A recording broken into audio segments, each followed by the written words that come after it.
Director ejecutivo del Instituto de Ciencia Política, Carlos Augusto Chacón. Muy buenos días. Doctor Londoño, muy buenos días a usted y a todos los que nos escuchan hasta ahora. Bueno, un poco tardíamente nos han dado los datos de lo que fue la producción de cocaína en Colombia en el año 2021. ¿Qué está pasando ahora? Ahora cuando el presidente Petro no solamente les declaró la paz, sino que comparó la cocaína con la gasolina o con el petróleo y con el carbón. ¿Qué va a pasar? ¿Qué está pasando? ¿Cuál es la información que usted tiene sobre el particular, doctor Chacón? Bueno, varios datos muy relevantes al respecto. Lo primero, pues que de acuerdo al informe de Naciones Unidas, el informe de monitoreo de territorios afectados por los cultivos ilícitos en 2021, hay un aumento de aproximadamente el 43% con relación al año anterior. Es decir, se pasó de aproximadamente 143.000 hectáreas a más de 204.000 hectáreas. Eso es muy relevante. Efectivamente, el otro tema que es también muy relevante de tener en cuenta es que estos niveles son históricos en el país, rompiendo una tendencia de reducción que se venía presentando en los últimos 3 años, y además la producción potencial de cocaína también alcanzó su máximo histórico y mantiene la tendencia al incremento que viene consolidándose desde el año 2014. Esa producción potencial de clorhidrato de cocaína aumentó en un 14% frente al 2020, llegando a 1.400 toneladas métricas en 2021. Esto es muy relevante, además si uno tiene en cuenta que hubo un descenso en la erradicación manual, la erradicación forzosa de cultivos de coca. Se pasó de 130.147 en 2020 a 103.257 hectáreas en 2021 con una reducción del 21%. Entonces son varios los datos ahí que nos permiten obviamente poner en contexto esta discusión y darnos cuenta que estamos ante un problema muy grave porque se han aumentado los cultivos, ha aumentado la productividad y la producción de cocaína, de clorhidrato de cocaína, y pues obviamente ese es el principal insumo de una de las economías ilícitas que financia las distintas estructuras criminales que operan en el país, que controlan ya no solamente territorios urbanos, sino también, territorios rurales, sino también territorios urbanos, que están en los dos lados de la frontera entre Colombia y Venezuela, que tienen vínculos con organizaciones criminales transnacionales. Entonces tienen suficiente capacidad para armarse, para desestabilizar el país, para consolidar centros de poder criminal. Y es que, fíjese algo bien importante, el 86,5% de los cultivos de coca ha estado en los mismos lugares desde hace 10 años, de acuerdo con este informe. De los 1.122 municipios que tiene Colombia, 181 presentan afectación por coca y en tan solo 12 se concentran la mitad de los hechos de las hectáreas cultivadas con coca. 62% de los cultivos se concentran en Nariño, norte de Santander y Putumayo. El 18% del área con coca se incrementó en áreas de amortiguamiento a los parques nacionales naturales, generando un riesgo para la conservación del medio ambiente. Y esto es muy relevante porque además la discusión que nos han querido tener en los últimos meses sobre el acuerdo de Escazú, sobre prohibir el fracking, es proteger el medio ambiente. Bueno, yo creo que la política más efectiva ahora mismo de proteger el medio ambiente tiene que enfocarse a enfrentar a todas estas estructuras criminales que están deforestando para cultivar coca.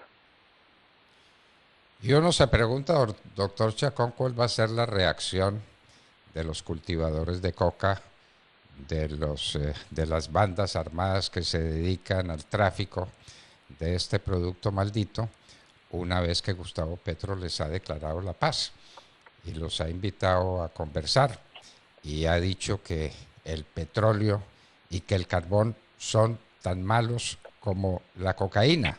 ¿Qué va a pasar o qué está pasando? ¿Se sabe algo? ¿Se tiene alguna noticia de cuál ha sido la reacción de los cocaleros en frente de estas manifestaciones amistosas que Gustavo Petro les hace? Pues yo creo que el fenómeno es variado y las dinámicas en los territorios son distintas. Usted tiene territorios donde los cocaleros efectivamente son una fuerza muy importante, pero que también están agotados con las dinámicas de violencia en su entorno.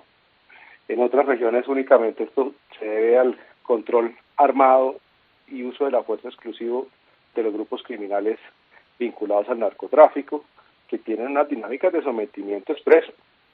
Entonces aquí lo que ha faltado es, obviamente, entender que este es un fenómeno demasiado complejo, que los anuncios del gobierno, pues obviamente lo que están generando es una falta de claridad en la política oficial, enfocarnos en las negociaciones, por supuesto que hay que buscar la salida, el desmantelamiento. La pregunta es, ¿el objetivo final es ese? ¿El objetivo de estado final deseado es retomar el control territorial en esos enclaves? ¿Es imponer el imperio de la ley? ¿Es responder con toda la institucionalidad? Pero lo más relevante, insisto, es, ¿vamos a desmantelar esas estructuras? ¿Con quiénes vamos a negociar?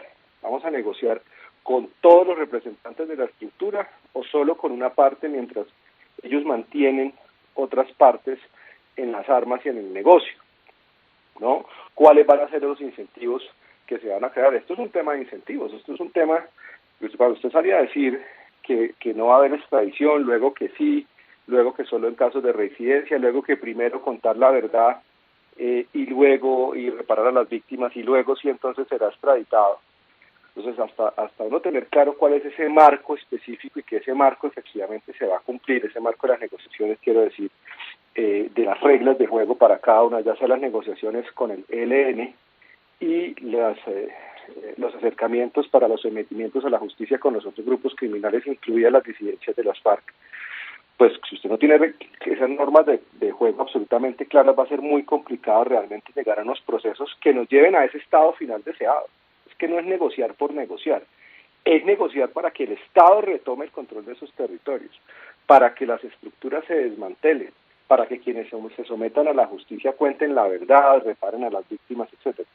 Pero imagínese usted el problema que se está creando de incentivos si este tipo de cosas no están claras. Entonces los grupos entran a unos procesos de negociación, además con estos ceses al fuego que se han denominado multilaterales, donde va a ser muy complicada la verificación para usted saber efectivamente quién sí está incumpliendo, quién no, quién quiere sabotear el proceso. Va a ser muy complicado, quién va a tener esa responsabilidad, tienen la capacidad de hacer la verificación. Entonces usted hace todo este despliegue, este operativo de seguridad, pero usted no tiene claras esas reglas de juego, pero usted genera unos incentivos para que estos señores se sienten a negociar el sometimiento, pero por el otro lado sigan delinquiendo.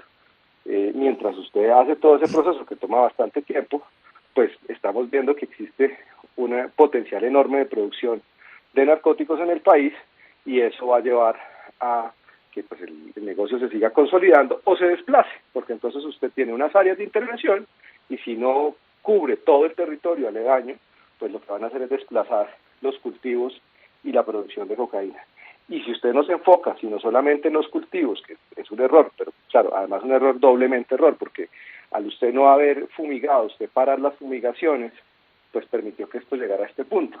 Pero si además usted no prioriza las interdicciones, porque usted tiene una política casi que pareciera ser de apaciguamiento frente a este tema, pues este negocio va a seguir creciendo.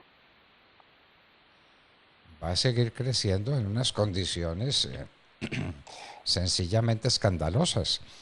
He oído decir en varios medios, he estado muy atento al tema, de que el gramo de cocaína, de clorhidrato de cocaína en los mercados externos ya no está a 100, sino a más de $150. El gramo. Multiplique eso por las 1.400 toneladas del 2021 y ¿de qué estamos hablando? Del negocio más grande que hay en América. Doctor Chacón, ese detalle parece que se olvida. Sí, pareciera que se olvida que es un negocio absolutamente rentable. Indudablemente, la política global de drogas requiere un esfuerzo por reestructurarse, por redefinirse, pero sigue siendo muy ingenuo, y esto lo hemos hablado en otros programas, doctor Londoño, sigue siendo muy ingenuo pensar que porque en Colombia se va a legalizar, entonces ya el problema se solucionó. Es que aquí no hay que olvidar que este es un negocio que va a sobrevivir cada vez que se mantenga un mercado ilegal en cualquier parte del mundo, porque hay un incentivo enorme de enriquecimiento. Así la legalizaran mañana en todos los Estados Unidos. Es que Estados Unidos no es el único mercado. Hay mercados en Asia donde vale más que Estados Unidos la cocaína.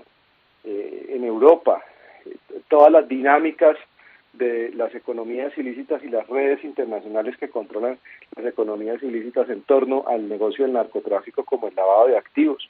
Es que esto no se trata simplemente de buena voluntad y de buenos deseos, que uno podría hasta llegar a estar de acuerdo en algunas de las premisas, pero eso no quiere decir que uno tenga que entonces ceder a la lucha contra un fenómeno que si usted se descuida, como lo estamos viendo, pues lo que va a hacer es simplemente expandirse. Si usted no tiene políticas digamos, políticas específicas de intervención, de fumigación, de despliegue institucional en todo el territorio, de control territorial, de afectar todos los eslabones de la cadena de valor y suministro, pues simplemente el país va a entrar en unas dinámicas que ya está, y lo están viviendo otros países como México, con unas estructuras que ya abiertamente pugnan en el control no solamente territorial y legal, sino por el control territorial desde el Estado, con candidatos en nombre de organizaciones criminales, específicamente. Y no eso tiene nada que ver con lo ideológico, tiene que ver simplemente con hacerse con el poder. Y usted tiene unos enclaves entonces con unos centros de poder criminal y unos centros de poder desde la institucionalidad. Y eso claramente es absolutamente peligroso para el país, pero sobre todo para las poblaciones que están sometidas a esos grupos. Unos grupos que no les importa acabar con el capital social, es más, se benefician en la medida en que no haya capital social, en que la gente tenga que estar sometida a ellos, a esa suerte de parainstitucionalidad que crean, a unas economías, una falta de oportunidades, donde claramente además corren las economías lícitas, no permiten que se consoliden economías lícitas, se aprovechan de la poca economía lícita que les permita obviamente articularse para lavar activos, para penetrar en la economía formal con los dólares producto o con los ingresos producto de esta economía ilegal. Este problema es demasiado complejo para uno reducirlo a unas declaraciones de buena voluntad. Y donde hay una cantidad de dinero sencillamente fantástica, de dinero de por medio. Esto es sencillamente fantástico. Y lo que no sabemos es cuál ha sido la reacción de los sembradores de coca y de los traficantes de cocaína una vez que el presidente Santos los ha llamado a conversar y a discutir y les ha declarado la paz y ha dicho en las Naciones Unidas lo que dijo para pasmo de muchos países y de mucha gente que no creía que esto fuera así. Pues es así. La paz con los bandidos sembradores de coca, la paz con este negocio que viene siempre de la mano de violencia. Eso es lo que mucha gente no sabe, doctor Chacón. Donde hay coca, hay de por medio violencia, muertos, reclutamientos, desplazamiento de las personas de sus lugares de origen, es decir, tragedia. La gente no sabe lo que es la tragedia de la cocaína, doctor Chacón. Es que la tragedia de la cocaína es la que alimenta los problemas en las ciudades de delincuencia, porque estamos hablando de unas estructuras que se articulan, que convergen por el control territorial, por el control de toda una cadena, insisto, de economías ilícitas, de actividades delincuenciales. Es que esto le está pegando a todos los ciudadanos, no solamente a las personas que consumen y no lo pueden controlar y entonces terminan afectadas en su salud, sino que están afectando a las comunidades en los territorios donde estos criminales son los que operan y someten a la población, financian la corrupción. Es decir, es que todos los fenómenos negativos o los impactos negativos que tiene el negocio del narcotráfico para la vida del ciudadano del común que nos está escuchando ahorita, y que en muchos casos algunos creen que eso es un problema por allá lejano, en Putumayo, en el Catatumbo, en Tumaco, eso es una realidad de lo que estamos viviendo. Eso es un problema absolutamente importante al que hay que prestarle toda la atención. Nosotros, de hecho, si me lo permite, doctor Londoño, hago aquí una cuña institucional muy rápida, pero esta semana que pasó presentamos al país, producto de un grupo de interés que conformamos junto a la Fundación Konrad Adenauer para la Defensa y la Seguridad Nacional, un paquete de recomendaciones precisamente en clave de entender todo lo que nos está pasando en materia de seguridad y defensa, y se llaman Recomendaciones para la Defensa Nacional, la Seguridad Humana y la Construcción de Paz. Esto requiere mucha política pública, y mucha política pública basada en evidencia, en datos, en entender la necesidad de desarrollar capacidades para enfrentar todo lo que se nos viene encima, porque es que estos grupos además no solamente operan solos en esos territorios, esos grupos hacen parte de estructuras mucho más grandes, con estructuras que además operan en otros lugares, como es el caso de Venezuela, con organizaciones como Hezbollah. O sea, hay que entender que en serio estamos en un entorno geopolítico y en un contexto estratégico de mucha complejidad, y si uno simplemente lanza un mensaje diciendo que la coca es igual de mala que el petróleo, pues en el imaginario de la gente se va perdiendo esa cultura de defensa que de por sí no tenemos, esa cultura de entender los problemas, de entender cómo esos problemas el día de mañana nos tocan a la puerta con acciones bélicas de cualquier país, que ya lo hemos visto a través de estrategias de guerra simétricas, que aquí no hace falta que crucen los tanques,